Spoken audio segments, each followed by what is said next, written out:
You're listening to the Cyberwire Network, powered by N2K.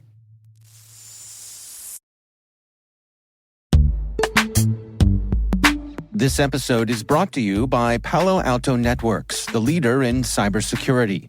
As AI-driven attacks increase, organizations can't afford to have network security that's stuck in the past. Discover how Palo Alto Networks can help you predict what's coming and proactively secure against it with a zero-trust, AI-powered network security platform built to secure whatever, whenever, wherever.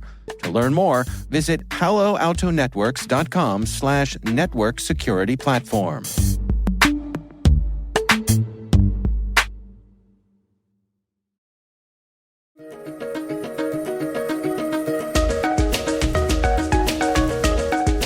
Hello, everyone, and welcome to the CyberWire's Research Saturday. I'm Dave Bittner, and this is our weekly conversation with researchers and analysts tracking down the threats and vulnerabilities, solving some of the hard problems, and protecting ourselves in a rapidly evolving cyberspace. Thanks for joining us.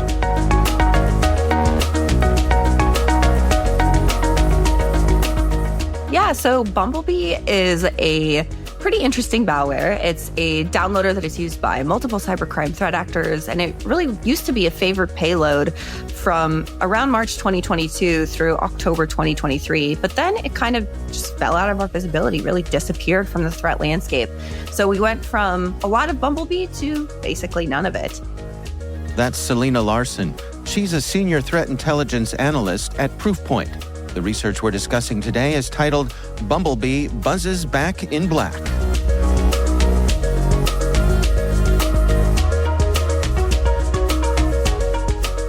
And on February 8th, we actually identified a new campaign that reappeared delivering the Bumblebee payload. So it was really interesting to kind of see this reappearance from a malware that was pretty popular and then kind of fell out of favor. Well, let's go back and spend some time on the original Bumblebee. I mean, what was that about? What were its capabilities and who was it targeting? So Bumblebee is a fairly sophisticated downloader that is used by cybercrime actors to install additional payloads. So it can be used to deliver, for example, Cobalt Strike, which might lead to ransomware or other malicious payloads. And it's part of the malware family that kind of replaced BazaLoader. For those of you who have been following the e-crime landscape for a little bit, in 2022, BazaLoader just kind of went off the landscape and was replaced by Bumblebee. And so Bumblebee was used by a number of what we would consider initial access brokers. So oftentimes these actors use malware that will then lead to follow-on ransomware activity. And Bumblebee is part of that sort of family of initial access broker malware. You have things like IcedID, QBot, RIP QBot or not, other types of malware that's often used to install ransomware. So it's pretty interesting to see it kind of pop back up on the threat landscape. And in this particular campaign, it wasn't using the TTPs that we had seen previously. So why do you suppose that it had dropped off the radar for several months?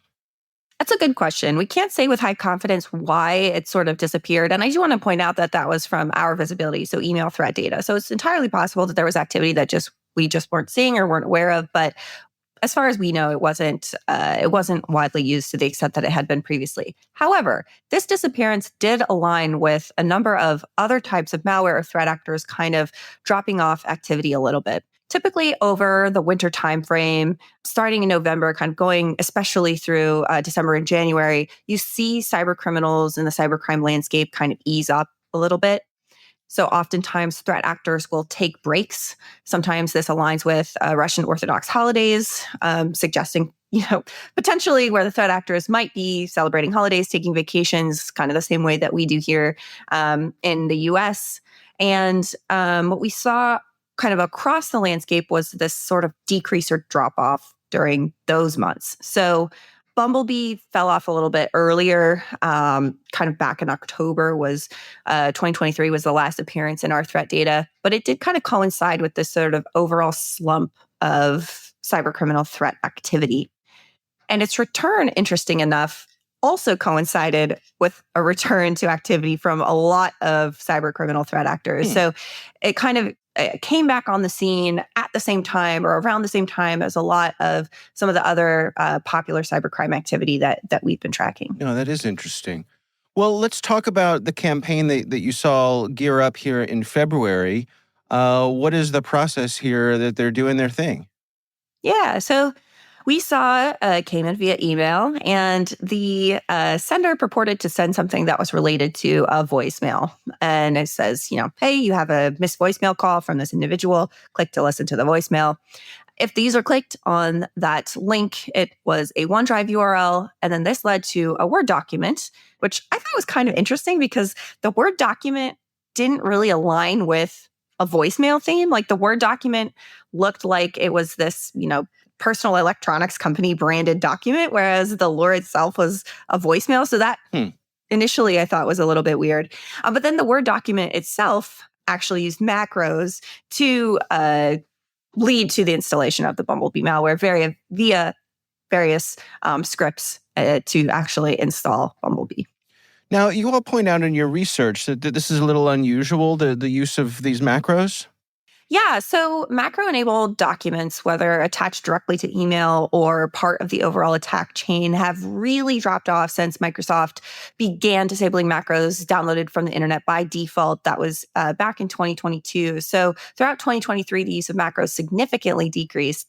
But if you look at Bumblebee campaigns specifically, we had seen nearly 230 campaigns, and only 5 of those used any sort of macro-laden content, and 4 of them used XL4 macros. This one in particular used VBA macros. So those were using like Excel documents versus Word documents. So if you look at kind of the overall scope of macro use in attack chains, and even kind of narrowing just on the scope of Bumblebee, it was super unusual to see. And if we look at the e-crime landscape overall and this pivot away from macro-enabled documents to deliver malware, fundamentally, they just don't really work anymore. It is possible to sort of enable them. And, if a user is very convinced that they have to, use these macros, there's ways to kind of do it. But for the most part, disabling macros downloaded from the internet by default really put a wrench in pretty much the entire e-crime landscape.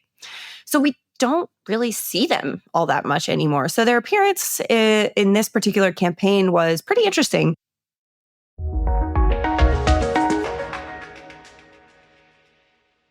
We'll be right back.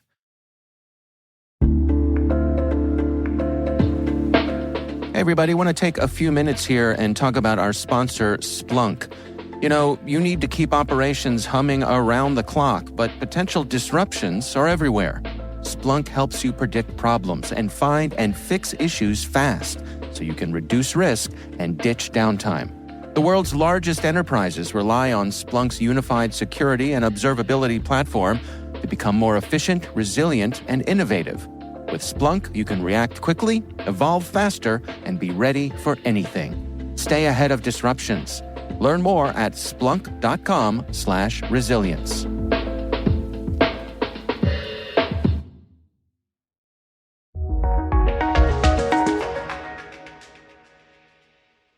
Yeah, it's interesting to me. I mean, when you look at, as you pointed out, the kind of disconnect between the initial lure of a missed voicemail that goes to a Word document that doesn't really have anything to do with a voicemail, and then you combine that with the use of macros, which, as you point out, are a bit outdated.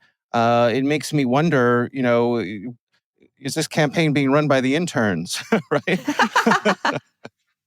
Well, so that's actually a good question, right? If we're thinking about from the attribution perspective, there were some characteristics of the campaign that appeared to align with a threat actor that we call TA579. But the other parts and characteristics in the attack chain and the use of macros and all of that didn't align.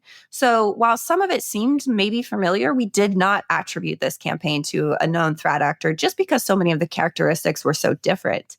Right now, we are in a time of experimentation for cybercriminal threat actors.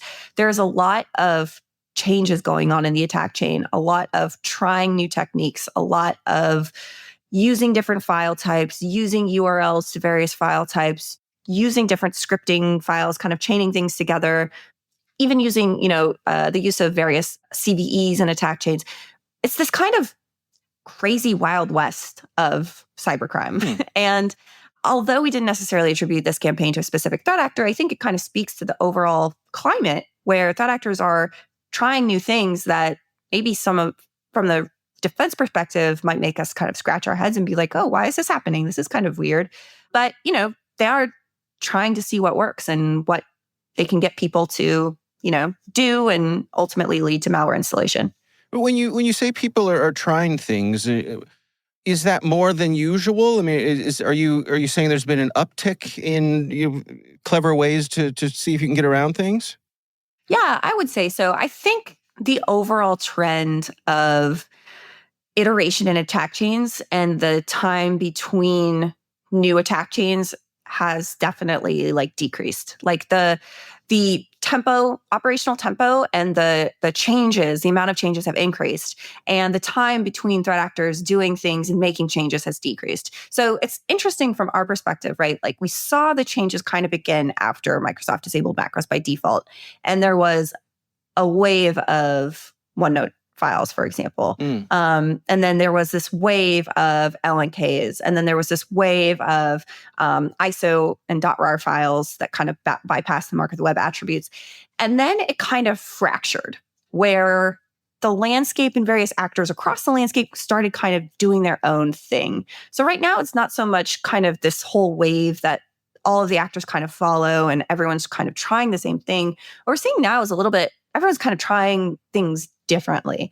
And I think especially some of the major initial access broker players that we track, some of the sort of large e-crime families that do deliver payloads that could potentially lead to ransomware are the ones that are doing the most. They're the ones that appear to have the time, resources, capabilities, the operations level to try new things and switch things up.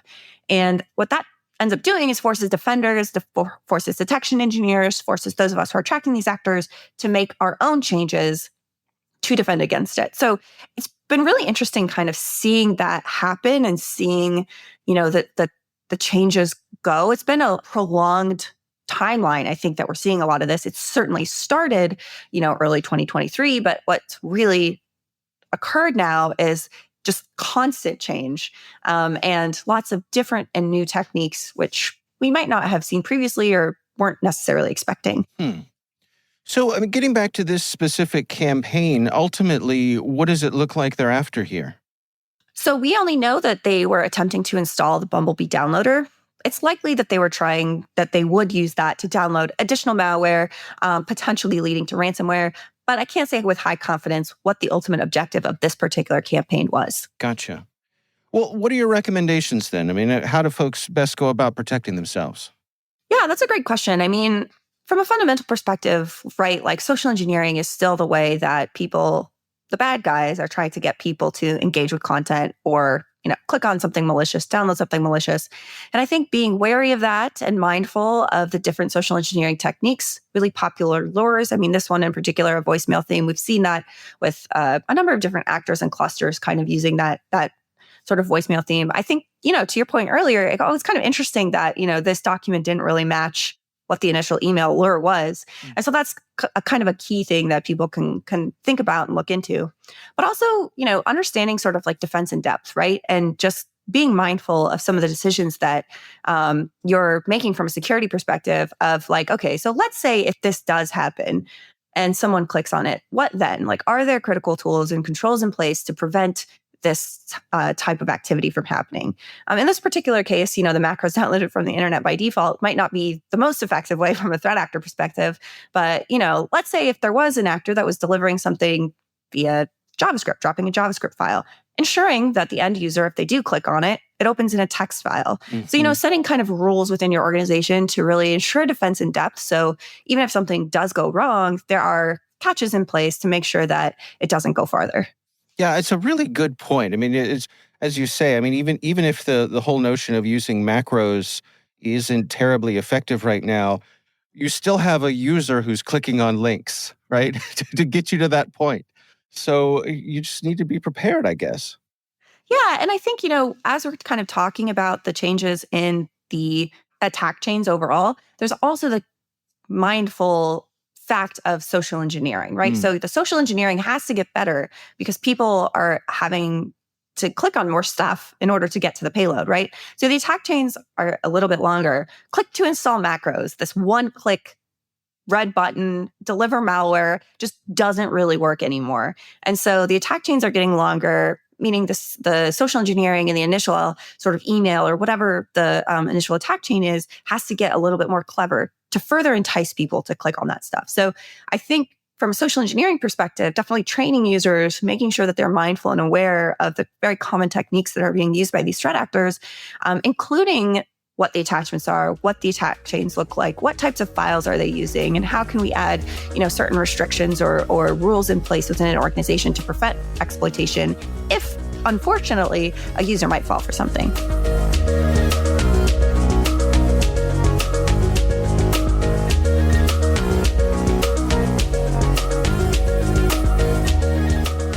Our thanks to Selena Larson from Proofpoint for joining us. The research is titled Bumblebee Buzzes Back in Black. We'll have a link in the show notes. Selena Larson is also the host of the Discarded podcast. You should check that out. It's worth your time.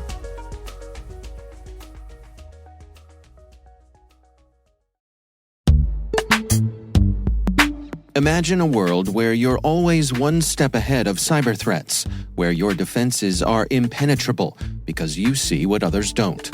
Welcome to Team Cymru's Threat Intelligence Solutions.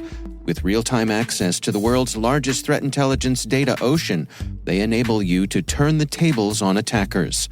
Transform your security from reactive to proactive through accelerated threat hunting and incident response, made possible through automation. Empower your team with visibility and insights to start defending your organization like never before. Team Cymru. Be the hunter, not the hunted. Learn more at team-cymru.com/cyberwire. That's team-cymru.com/cyberwire.